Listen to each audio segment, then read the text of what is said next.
Quisiera recordar que durante los sermones que hemos tratado sobre esta exposición temática de la mayordomía, comenzamos identificando que desde el inicio Dios es Rey soberano. El Rey soberano sobre todo lo que Él creó, sobre todo el mundo, sobre toda la creación, sobre todo el universo. Y como Señor ha dejado al hombre como mayordomo para administrar, no conforme a lo que el hombre considere, sino para administrar conforme a lo que Dios ha ordenado, sobre todo lo que hay en la creación. Recordemos lo que esto fue lo que vimos en la primera y segunda exposición.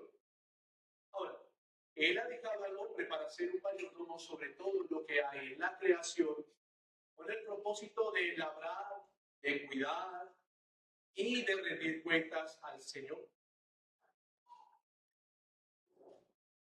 Siendo así, el hombre como mayordomo fue llamado a labrar la creación en medio de tres esferas. Recordémoslo, lo he nombrado y hoy vamos a estar comenzando estas esferas. Esas tres esferas que los hemos nombrado son la esfera espiritual, la esfera familiar y la esfera social, o cívica, como comúnmente se le llama o es conocida. Pero para eso el mismo Dios de la creación ha dotado al hombre, a la criatura, de algunas herramientas importantes para que se pueda ejecutar en orden ese llamado a administrar o a ser mayordomo.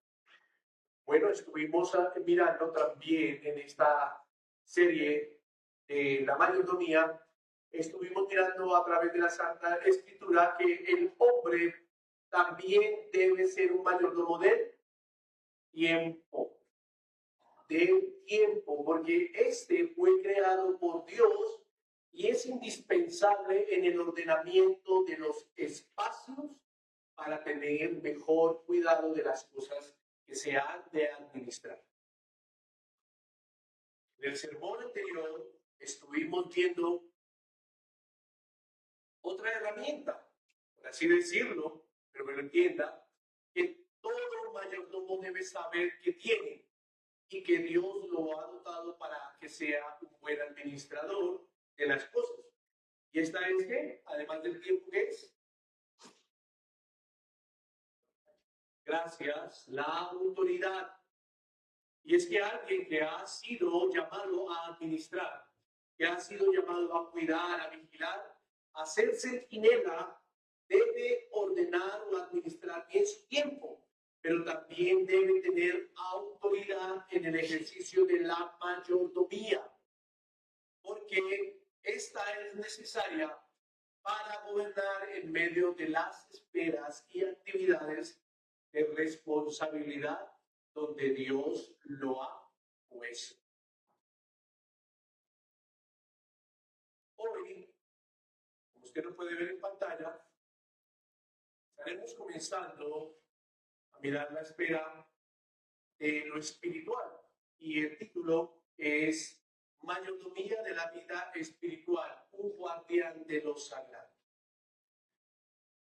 La esfera espiritual es la que le permite al ser humano tener un sentido como criatura del propósito para el cual fue creado, que es adorar a Dios. Donde el mismo Dios ha hecho a la criatura un ser espiritual y ha regulado a través de instituciones y medios de gracia herramientas para poder tener una comunión certera y una comunión real con su Creador. Eso es lo que vamos a estar mirando en esta mañana y durante los otros sermones para seguir a la siguiente esfera. Para poder entender ello, mi querido hermano, mi querido amigo, quisiera invitarlo a que miremos desde el principio por qué el ser humano también tiene una responsabilidad de la mayordomía sobre las cuestiones o sobre la esfera espiritual que Dios le permite vivir y le ha ordenado a llevar. Mire, volvamos a nuestro pasaje base. Génesis 2:15. Vamos a leerlo una vez más. Tomó pues Jehová Dios al hombre y lo puso en el huerto de Edén para que lo labrara y lo guardase. Cuando miramos de nuevo este pasaje, encontramos cuando Dios coloca al hombre en el huerto de Edén, lo hizo con el propósito de labrar y guardar. Eso ya lo hemos visto y lo vamos a seguir repitiendo. De labrar y guardar lo creado. Y en enseñanzas anteriores vimos que estas dos palabras se refieren a servidumbre, a administrar, a mayordomía y también se refiere a vigilar y a ser centinela. Por lo tanto, mi amada iglesia, en el ejercicio de estas tareas hemos identificado que Dios creó el tiempo, como lo dijimos hace un momento, para que el hombre también administrara su tiempo y pudiera organizar con responsabilidad sus tareas, algo que cuesta hoy en día, ¿no? También identificamos, como lo dije hace un momento, que Dios en sí mismo es autoridad y dotó al hombre de esta misma. ¿Para qué? Para administrar y servir con autoridad y poder sojuzgar todo lo que Dios había creado. Ahora, implícitamente en este pasaje, encontramos que al hombre se le concedió estar en un estado de inocencia, donde él iba a desglosar su manera de vivir en el Edén. ¿De qué manera? En relacionarse con su creador, en relacionarse con su familia y en relacionarse con el resto de los seres que Dios había creado. Sí, podemos decir aquí las bestias, sí, pero recordemos que también se le había ordenado que multiplicarse, procrear. Entonces, implícitamente en este pasaje encontramos que dentro de la inocencia con que el hombre fue creado, él iba a empezar a vivir una vida de relación allí en el Edén, con Dios, con su familia y con el resto de la creación. Para ello, mi amada iglesia, usted y yo debemos considerar lo siguiente. Este hombre además, o el hombre o la criatura, además de necesitar tiempo y autoridad, necesitaba razonar, tener inteligencia, tener conocimiento. Y esto no viene de la carne o no viene del cuerpo. ¿Por qué? Porque la carne y el cuerpo provienen ¿de dónde? De lo material, de lo material. ¿Y qué era lo material? ¿De dónde provenía el cuerpo? La tierra, ¿cierto? La tierra. Entonces, el conocimiento, el raciocinio, la sabiduría, ¿cierto? La inteligencia, la voluntad en sí mismo del hombre creado no venía de la tierra, de la carne, no, sino que el hombre necesitaba esto para poder relacionarse con las esferas que hemos nombrado. Y esto que necesitaba vendría de Dios y se lo dio al hombre para que lo poseyera. ¿Sabe por qué? Porque de no ser así, esto del racionamiento, la inteligencia, la sabiduría, la voluntad en sí mismo, de no ser así, que venga de Dios, quiero decirle algo. Entonces, todas las criaturas hasta el momento creadas allí, eran las bestias, ¿cierto? Tendrían o estarían dotados también de raciocinio y tendrían también la orden de sojuzgar. ¿Me hago entender? Si esto viniera de la carne, si esto viniera de la tierra, Si esto viniera de lo físico, entonces las bestias también tendrían raciocinio, también tendrían inteligencia, también tendrían conciencia, también tendrían voluntad en sí mismas, tendrían conocimiento y tendrían entonces el derecho de ser mayordomos, de manejar el tiempo y de tener autoridad.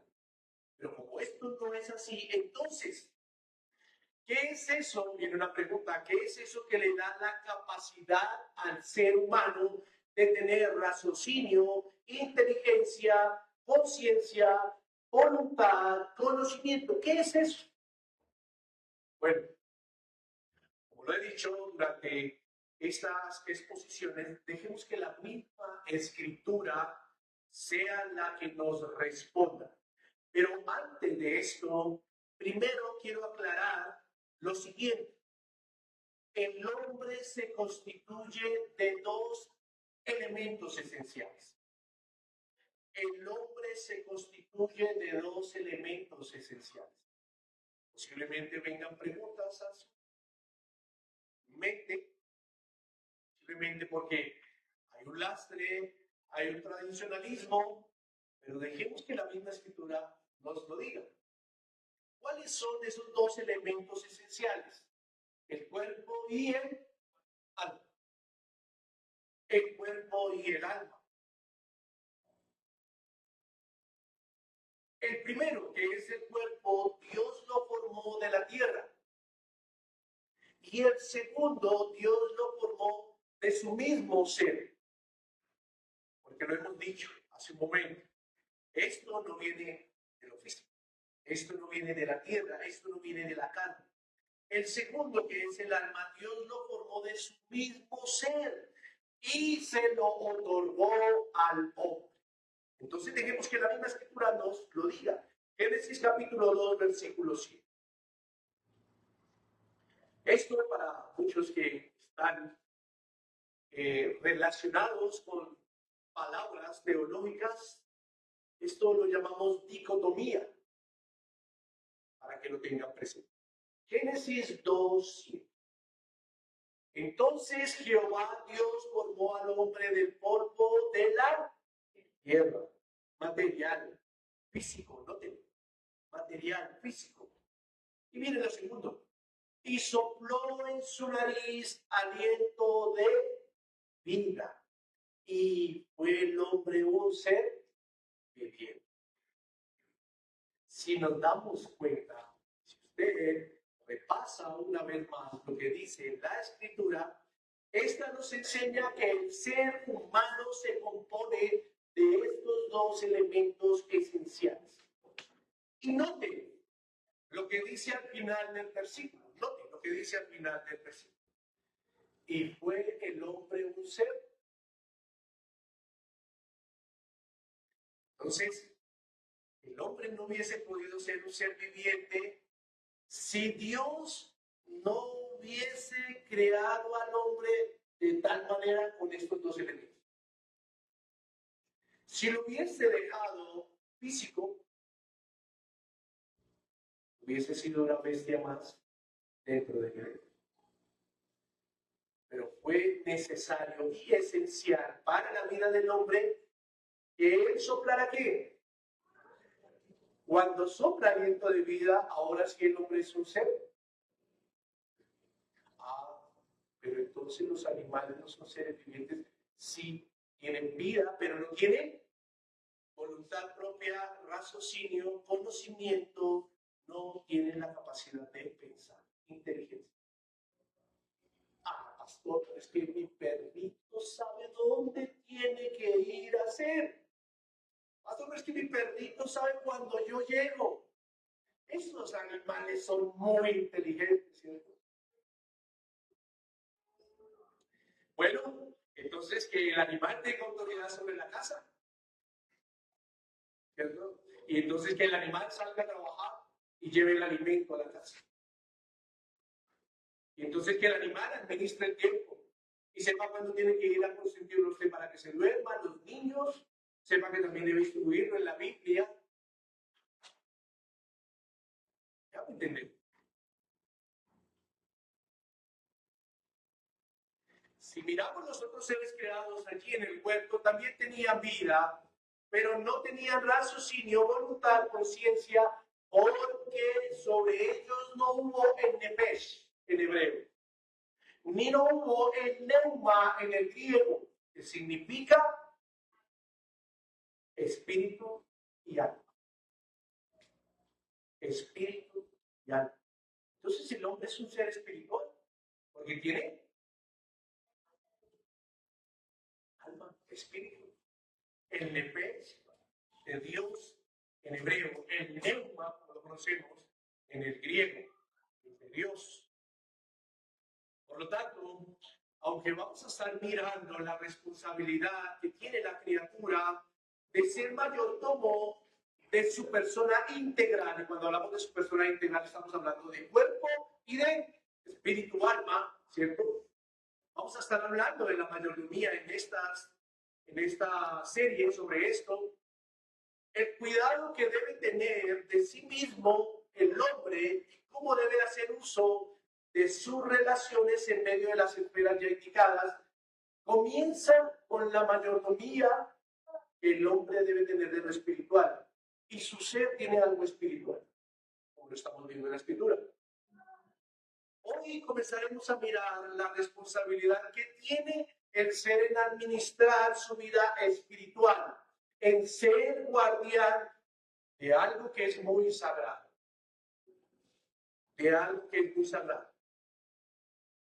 En palabras del apóstol Pablo a Timoteo, encontramos una indicación que debía ser relevante para la vida del hijo amado de Pablo, y que también debe ser relevante para todos aquellos que son adoptados por medio de Jesucristo. Y es más, podríamos decir que también debe ser relevante para toda la humanidad, que ellos pudiesen tener conocimiento de esto. Mira lo que dice palabras del apóstol Pablo, esta indicación a Timoteo, primera de Timoteo 4:8. Porque el ejercicio corporal para poco es provechoso,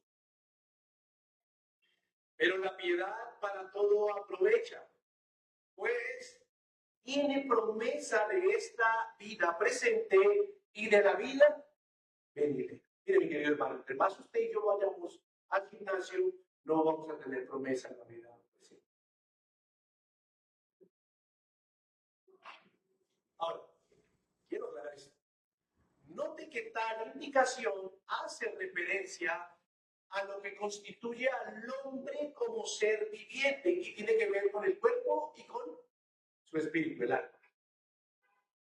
Y es que Pablo está alertando a Timoteo que aunque el cuerpo necesita cuidado, hablando de cuerpo carne, que aunque el cuerpo necesita cuidado y es provechoso, porque Pablo le está diciendo que no es provechoso.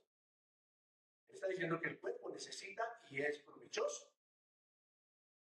Lo que Pablo quiere decir que esto no es más provechoso y de sumo cuidado como el de ser un buen mayordomo de la vida espiritual, del alma. Si pudiésemos resumir estas palabras de Pablo de tal forma que condicione al ser humano, espero me entienda esto, de tal forma que condicione al ser humano, lo resumiríamos de la siguiente manera. Creyente, si no ejercita la vida espiritual regularmente, no podrá tener recompensa, no solo en lo presente, sino que tampoco verá la recompensa en la vida gloriosa. Si lo pudiésemos resumir de tal forma que se condicionara al ser humano. Pero, si lo pudiésemos resumir de esta manera, ¿usted cómo reaccionaría ante esto, al verlo así? ¿Cómo reaccionaría? Y es que, aunque como iglesia sabemos que la salvación es por gracia y no por las obras del hombre, se debe reconocer que pareciera que hubiese un chip adentro que fue implantado por el pecado, de pensar que el hombre tiene parte en todo. Pareciera. ¿Por qué? Porque lo que hace que el ser actúe, lo haces por resultados y no por algo orgánico de ser adoptado por Cristo. ¿Me hago entender? Pareciera que cuando el ser quiere alimentar el alma, el hombre quiere alimentar su vida espiritual con oración, con ayuno, con leer la escritura, con comunión con el Señor, pareciera que siempre hubiese un chip dentro de que esto se lleva a cabo por consecuencia de que él está viviendo una circunstancia adversa o de que necesita algo. Pareciera. Y debemos ser coherentes de que en muchas ocasiones, por no decir la mayoría, o por no decir en todas, el hombre actúa de esta manera. Es por eso que el ejercicio de la mayordomía de la vida espiritual le cuesta tanto al hombre, le cuesta tanto al creyente, porque alimentar su nepes o su neuma, su espíritu, le es tan difícil, ya que ha optado por alimentar primero su cuerpo, como dijimos antes, y aunque es necesario, no es tan provechoso como el ejercitarse en la piedad. Hoy en día el creyente en mi amada iglesia vive su vida cristiana descuidada en lo espiritual. Le cuesta administrar su alma, su vida espiritual, y desea que su vida corporal se vea beneficiada. Sin importar a qué costo, su vida espiritual es relegada. Cuando Dios sopla aliento de vida en el polvo de la tierra que había cogido forma, fue con el propósito de que este ser le adorara y tuviera conciencia que debía rendirle culto a su creador. Este ser espiritual que Dios creó es una identidad espiritual personal, el cual debe cuidar su alma porque esta vuelve al creador. Más el cuerpo vuelve al lugar de origen, de donde salió. Esta vuelve a la tierra, este cuerpo vuelve a la tierra. La escritura dice en Eclesiastés 12:7 lo siguiente: el polvo vuelve a la tierra. ¿El hombre de dónde fue creado? Del polvo de la tierra. Entonces el hombre que es físicamente polvo. El polvo vuelve a la tierra como era, y el espíritu vuelve a Dios que lo dio. Por lo tanto, mi amada iglesia, esto es importante, muy importante, y debe ser relevante para nosotros como creyentes, para todos. Por lo tanto, le es menester al hombre cuidar de su alma, cuidar de su espíritu, le es menester cuidar de su vida espiritual, porque a través de ella tiene voluntad y conciencia de la necesidad de su creador. ¿Usted por qué cree que aquel hombre, aunque ahorita vamos a mirar eso, por qué cree que aquel hombre que está afuera, cuando digo afuera espero me entiendan, por qué cree que el hombre que está afuera, inundado de pecado y prácticas de pecado, por qué cree que en su alma y en su espíritu no tiene un temor de Dios? ¿Por qué? Porque su vida espiritual no es alimentada. Porque su conciencia, su voluntad, su inteligencia, su raciocinio lo lleva a él más a obedecer su naturaleza, lo que sus propios deseos anhelan, pero no obedecer al Dios que lo creó. Yo sé que usted ya tiene ahí una pregunta en mente, pero ya la vamos a ver. Mire, le es menester al hombre cuidar de su alma, de su vida espiritual, porque a través de ella tiene voluntad y conciencia de la necesidad de su creador. Sin esa alma, sin ese espíritu, el cuerpo está muerto. Lo dice la Escritura, Santiago capítulo 2, versículo 26. Porque como el cuerpo sin espíritu está muerto, así también la fe sin obras está muerta. Note lo que está diciendo la Escritura. El cuerpo sin espíritu está muerto. Y es claro que la Escritura nos enseña que le es necesario al ser cuidar de aquello que lo conecta con Dios, cuidar de aquello que lo conecta con su Creador, ser un buen mayordomo de su vida espiritual. Es claro que la Escritura está dictando esto, porque sin una vida de piedad consistente y correcta, el cuerpo no tiene vida. El cuerpo no tiene vida. Recuerde que la Biblia enseña que Dios sopló aliento de vida. Entonces, este aliento de vida proviene del mismo Dios. Ahora, bajo esto se podría pensar lo siguiente. Bueno, y entonces los hombres impíos tienen conciencia, razonan y siguen con vida. Es más, tienen más bienestar material que los píos. Podríamos razonar bajo lo que estábamos diciendo. Y podríamos decir entonces, ¿por qué no están muertos según lo que dice Santiago en su carta? ¿Por qué no están muertos? Ante ello, quisiera decirle lo siguiente. Y es algo que usted y yo ya sabemos, quizá otros no, pero debemos recordarlo y aprender. El apóstol Pablo en la carta de Romanos dice lo siguiente, Romanos 5:12.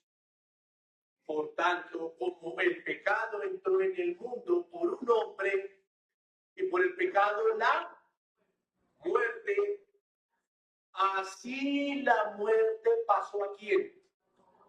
A todos los hombres, por cuanto todos pecaron. Note que aquí encontramos el pecado heredado, lo que llamamos la doctrina de la imputación y de la transmisión.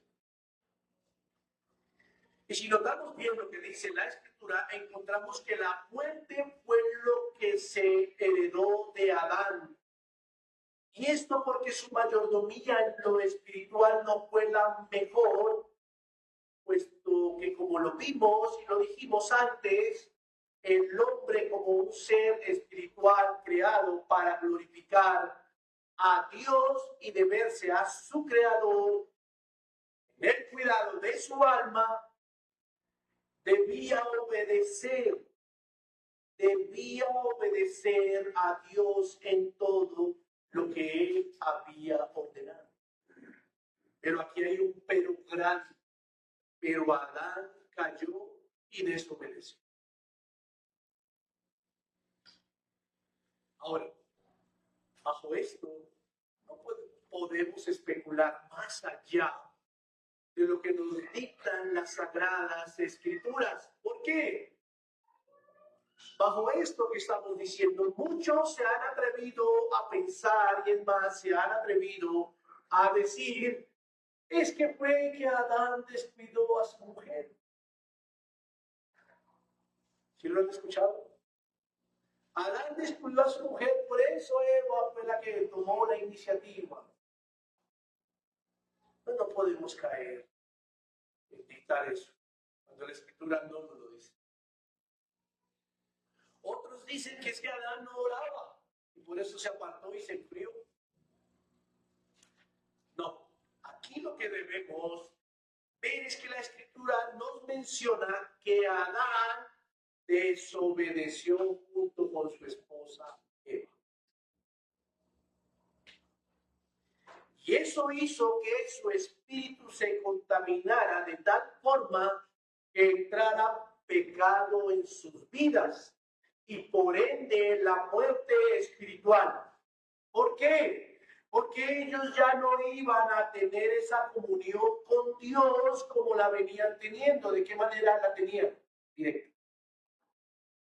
Directa. Su desobediencia hizo que se distorsionara la comunicación entre Dios y el hombre.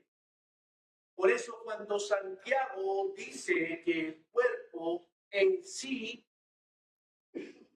solo no tiene vida,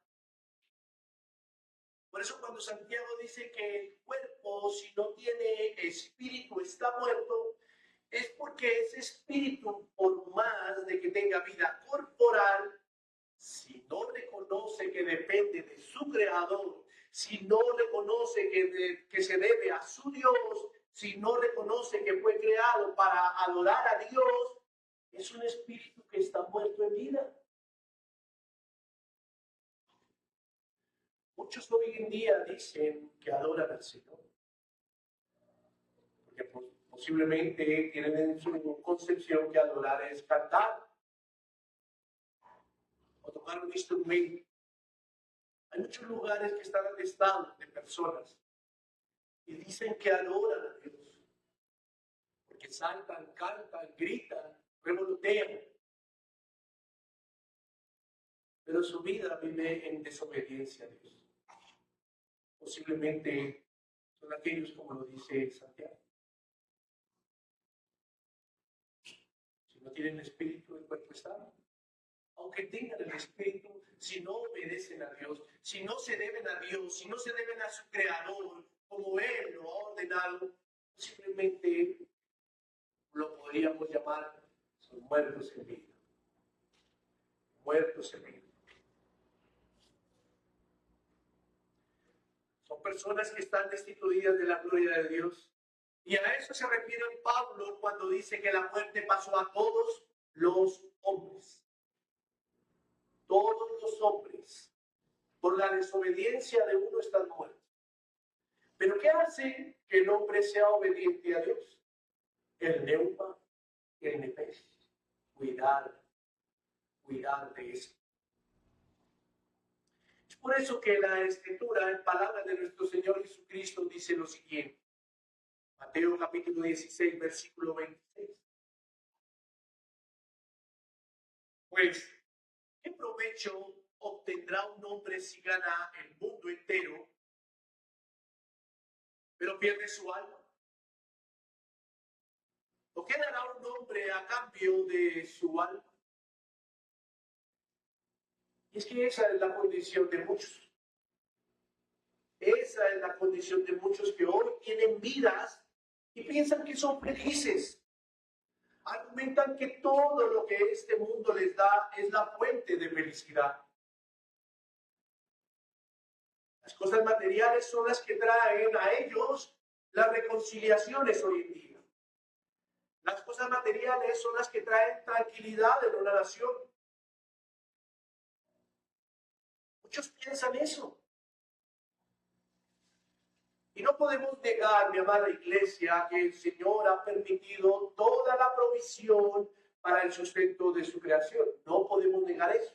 Y no podemos negar que esta provisión es necesaria, que las cosas materiales son necesarias y que aún a través de ellas o del uso de estas tienen momentos de alegría. Eso no lo podemos negar. Pero estas no son la fuente de la vida.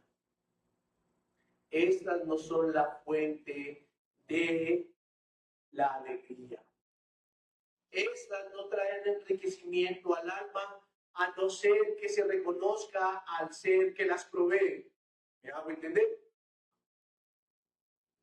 Este es el que las provee, si es la fuente de la vida y es Dios. Las cosas materiales podrán tener o traer felicidad momentánea, pero estas no son la fuente de la alegría. Estas no son la fuente de la vida. Como lo dije, a no ser que se reconozca al ser que las provee. Ese ser es Dios, que sí es la fuente de la vida y de la alegría. Mi querida iglesia, usted como creación de Dios, como entidad personal, espiritual, tiene la responsabilidad de ser un guardián de su alma. Tiene la responsabilidad de ser mayordomo de su alma. Tiene la responsabilidad de vigilar de su espíritu, porque este es sagrado, porque es el aliento de Dios, ese aliento que le otorgó Dios al ser para que el mismo ser lo honrara y se debiera a él en obediencia.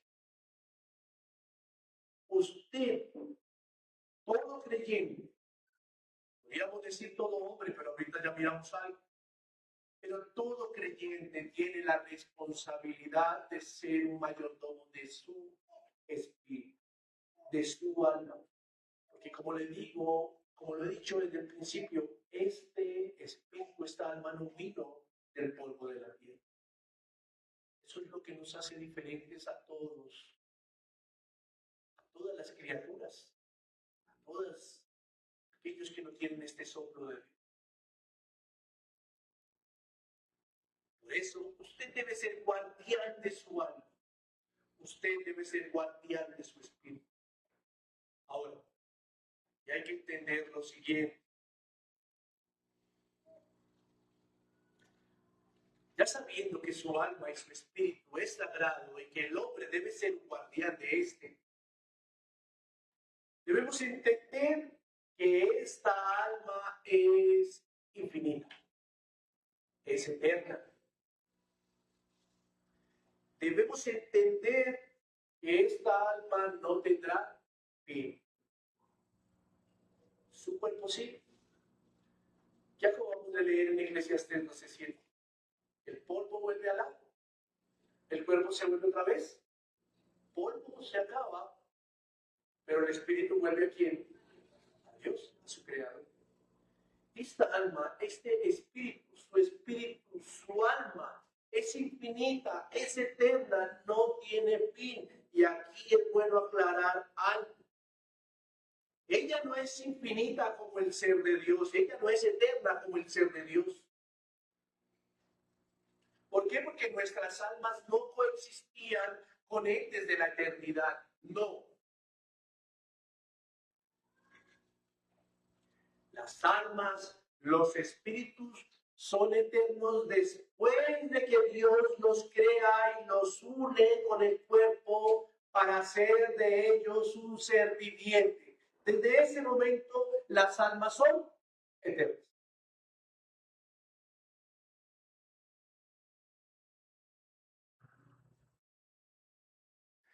Por eso el hombre en su trasegar por este mundo tiene la responsabilidad de administrar, de cuidar y de ser un mayordomo de ellas. Porque ellas vuelven a Dios.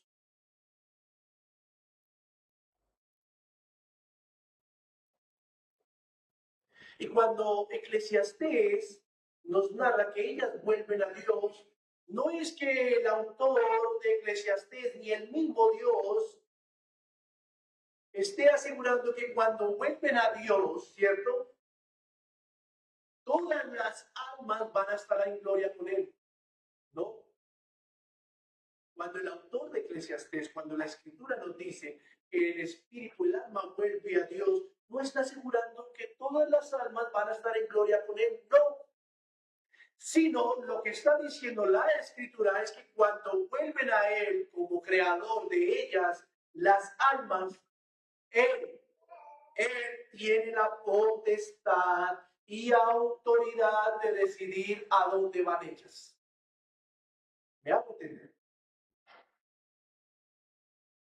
Él tiene la autoridad y la potestad de decidir a dónde van ellas. Mateo 10:28, en palabras de nuestro Señor. No temáis a los que matan el cuerpo, y no temáis a los que matan el cuerpo, mas el alma no pueden matar. Temed más bien a aquel que puede destruir el alma y el cuerpo en el infierno. ¿Sí o no? Estas son palabras de nuestro Señor Jesucristo. Pero vayamos más allá. ¿Quién es aquel a quien estaba nombrando el Señor? ¿Quién es aquel que puede destruir el alma y el cuerpo? ¿Quién es aquel que tiene potestad sobre el alma? ¿Quién es aquel que decide para dónde va su espíritu y su alma? O su alma, perdón. El autor de Hebreos dice lo siguiente, Hebreos 10:31. Horrenda cosa es caer en manos del Dios vivo.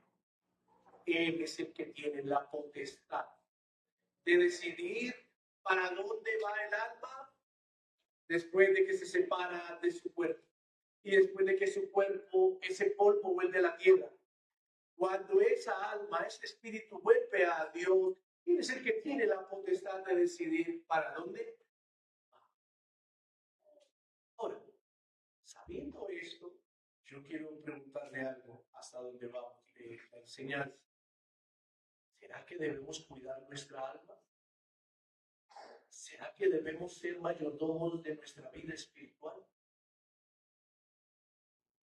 ¿Será que debemos ser mayordomos, administrar bien el soplo, el neuma, el nepés de Dios soplado en nuestro ser?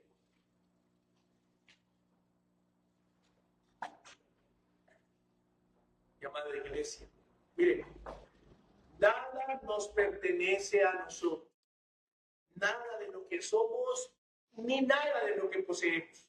Nada. Cuando se habla de mayordomía, como dije en la primera exposición, siempre se piensa en las cosas materiales. Siempre. Hablamos de mayordomía, hablamos de una posesión material. Pero note cómo Dios nos ha otorgado el privilegio de ver a través de las Escrituras que aún nuestra alma no es material y debemos cuidar de ella. Debemos cuidar de nuestro espíritu. Y quiero decirle algo, esto es mucho más sagrado que cualquier cosa que podamos poseer en esta tierra. Esto es mucho más sagrado. Porque bien se dice, ¿no? ¿Quién le va a echar a uno todos los bienes o propiedades allá? ¿Quién? ¿Acaso uno de nosotros se las puede llevar? Cuidar el alma es algo sagrado. Usted debe ser un guardián de lo sagrado. ¿Por qué? Porque su espíritu es mucho más sagrado que cualquier cosa que podamos poseer en esta tierra.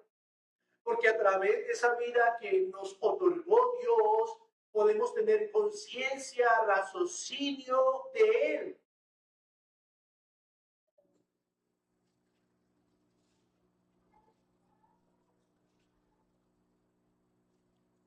Y al tener conciencia, raciocinio de Él, esto lleva al ser a que se debe enteramente a su Creador. Ahora,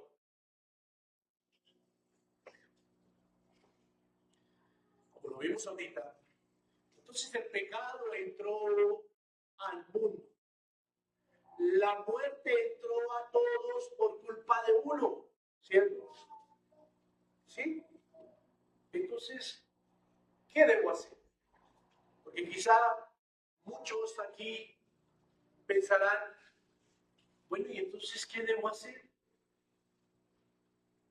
¿Qué debo hacer si estoy muerto en vida? Porque si mi alma no ha reconocido que me debo al Dios creador, Entonces, ¿qué debo hacer? Si es la condición después de que el pecado entró al mundo y si es la condición de todos los hombres, entonces, ¿qué debo hacer? ¿Qué debo hacer para cuidar ese soplo de Dios en mi vida? ¿Qué debo hacer para cuidar mi vida espiritual, mi alma? El apóstol Pablo, ahí mismo en el capítulo 5, en Romanos, versículo 18, dice lo siguiente. Así que como por la transgresión de uno vino la condenación a todos los hombres, de la misma manera, por la justicia de uno vino a todos los hombres la justificación de vida. Y aquí hay una excelente noticia, posiblemente para todos, porque el Evangelio nunca deja de ser una buena noticia, pero en especial para aquellos que están escuchando y dirán, mi alma no la he cuidado, mi vida espiritual no la he cuidado. En esta espera de la mayordomía espiritual he tenido en poco mi alma. Me he preocupado más por lo efímero que alimenta más mi cuerpo, pero mi alma no la he tenido presente. Y ahora, sabiendo esto, que tengo la obligación de ser mayordomo de mi alma, entonces, ¿qué debo hacer? Quiero decirle a esa persona que la excelente noticia es, si por uno entró la muerte, por Cristo entró la vida. Por Cristo entró la vida. Y es que aquellas almas que están nubadas en su conciencia y conocimiento hacia el ser de Dios, ahora en Cristo sus vidas son hechas nuevas y con claridad podrán empezar a mirar verdaderamente a su Creador. Y eso lo llevará a la obediencia y a la honra absoluta. Sus cuerpos sentirán el soplo que trae el aliento de vida. Y sus cuerpos, por más que se encuentren vivos físicamente, pasarán de muerte a vida. Y el Espíritu de Dios reposará sobre aquellos a quienes Él llamará. Excelente noticia. Excelente noticia. Que vuelvo y digo, posiblemente hay muchos que escuchan y dirán, yo me siento un administrador de mi alma y ahora puedo ver eso. Posiblemente hay muchos que estarán sentados y dirán, yo no he cuidado de mi alma.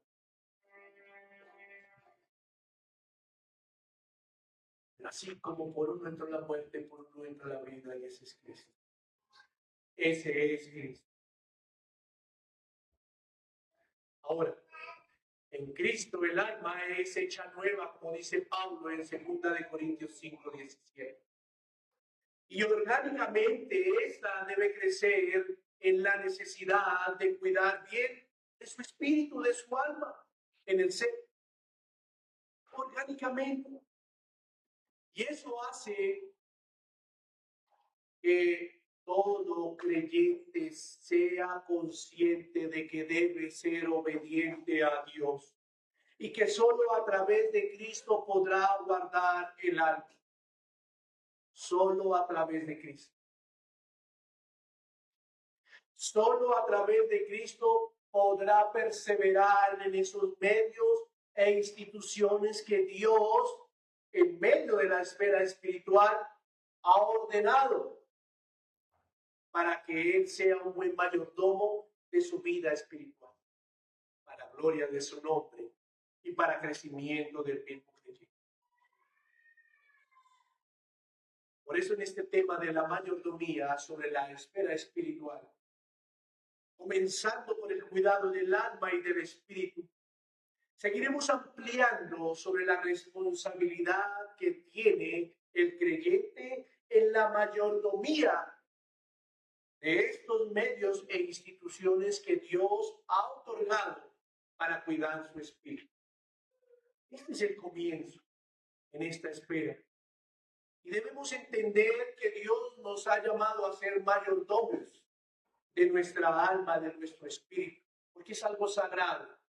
Pero también vamos a ver y a entender que Dios ha dejado medios e instituciones, ha otorgado medios e instituciones para que el creyente, para que el ser tenga cuidado de su vida, de su alma, de su espíritu. Por último, quisiera dejar unas aplicaciones sobre este tema.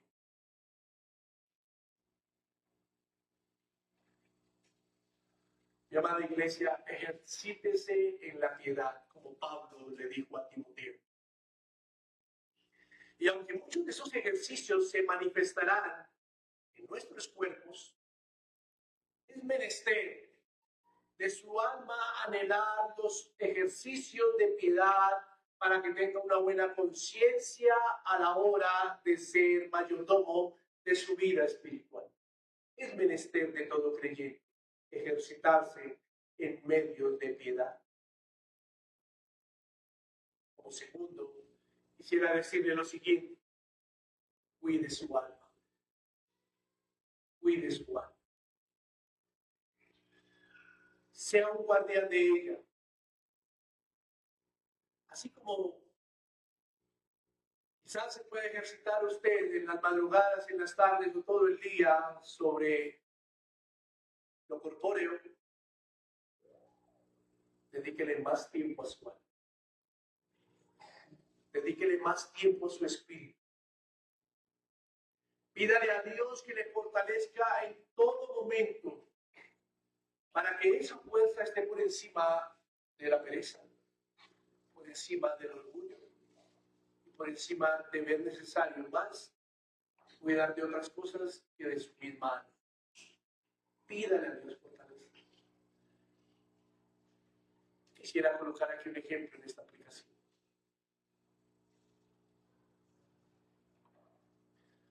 Ahorita que pasó el Mundial de Fútbol, ¿cierto?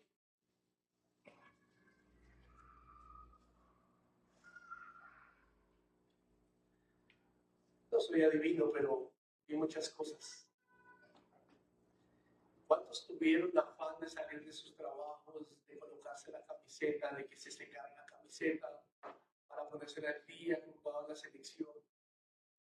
¿Cuántos tuvieron afán de que eran las 5 en punto de la tarde y tenía que salir porque el tráfico iba a estar pesado y no podía llegar a ver el partido de la selección bien sentadito? ¿Cuántos tuvieron afán del domingo ver la final del mundial y no dedicar este día al Señor? ¿Cuántos tuvieron afán de muchas cosas que se presentó en esto? Y lo vi, muchos se afanaban.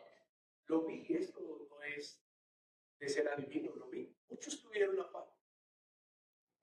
Quisiera decir lo siguiente: imagínense si ese mismo afán se llevara para el cuidado de su alma y de su vida. Imagínense. Imagínense si ese mismo afán de salir a las 5 en punto, porque usted tiene una cita con el Señor en su casa y con su familia para leer la Escritura, cantar, orar y glorificar el nombre de Dios. Imagínense ese mismo afán de salir en punto un domingo para no llegar tarde a esa institución que el Señor ha permitido, que es el día de Él, pero que se vive a través de la congregación de los santos. Imagínese ese mismo afán si usted lo aplicara para el cuidado de su alma.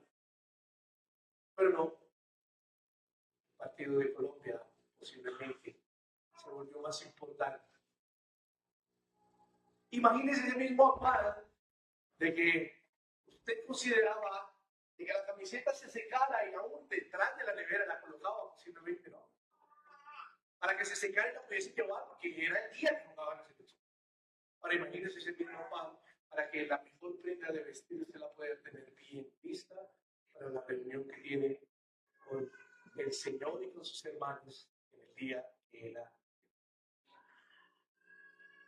Es interesante cuando uno pone estos ejemplos en la balanza, porque ahí posiblemente nos damos cuenta de algo. Estamos cuidando nuestra alma más de lo que estamos cuidando nuestro cuerpo, nuestra vida corporal, que trae emociones y trae felicidad, que es el primero. Solo para que lo medite. Por eso yo le llamo a que usted y yo, y todos, seamos guardián de nuestra alma, de nuestro espíritu, y le pidamos a Dios fortaleza en esta tarea en todo momento. Lo tercero, esto va para los padres y para los esposos. Vayan a agachar sus cabezas. Aunque sabemos que la salvación es por los méritos de Cristo y es personal en cada individuo, eso lo sabemos por la Escritura, quiero decirle lo siguiente. Le doy como consejo que sea guardián de su alma, pero también sea guardián del alma de su esposa. También sea guardián del alma de sus hijos. Instruya, enseñe, ore y sea testimonio del cuidado de su espíritu, así como el de ellos. Esposos, padres, Dios nos ha otorgado y ha soplado ese aliento. Y ahora en Cristo que tenemos vida, porque en Adán estábamos. Ahora en Cristo que tenemos vida y tenemos conciencia, voluntad de sí mismo y raciocinio de que mi alma debe ser cuidada porque me le debo al Creador enteramente. Yo quiero también darle un consejo. Esa alma que Dios sopló en la mujer, que le entregó para que usted la cuidara toda la vida, y el fruto de ese amor ha traído almas, hijos, que también deben ser cuidados. Querido hermano y amigo, cuide de su alma, pero es menester también de su mayordomía cuidar de su alma, del alma de su esposa y de su. Cuide del alma de su esposa y del alma de su. Por último, tema de iglesia en general, persevere, no se canse de ser guardián de su alma, no se canse. Posiblemente usted llegue del trabajo y llegue cansado y posiblemente, claro, como no tenemos físicamente al Señor ahí, entonces no le vamos a ver la cara de decir, ay Señor, hoy no voy a tener la cita contigo, pero mañana sí. Posiblemente con el hombre, cuando usted le dice eso, el hombre le hará la cara y usted se sienta mal y haya vergüenza en su vida. Y con el Señor no, porque no lo vemos físicamente, pero el Señor siempre se está viendo. No se canse de ser guardián de su alma. No se canse. Persevere. Para esa perseverancia vamos a ver la mayordomía de instituciones y de medios que Dios ha dejado para que nuestra vida espiritual sea creciente. No se canse de perseverar en ser guardián de su alma. No se canse de orar. No se canse de leer la palabra. No se canse de hacer lo bueno. No se canse de tener comunión con Dios. No se canse de congregarse. No se canse. Persevere. Esa es la vida del creyente. Esa es la vida del cristiano. Pero no es que yo mismo puedo cuidar de mí. Pero es que yo mismo, porque hay muchos que son islas, ¿no? Es que yo vivo mi cristiandad como yo y no necesito de iglesias y no necesito de esto y de lo uno y de lo otro para cuidar de mi alma.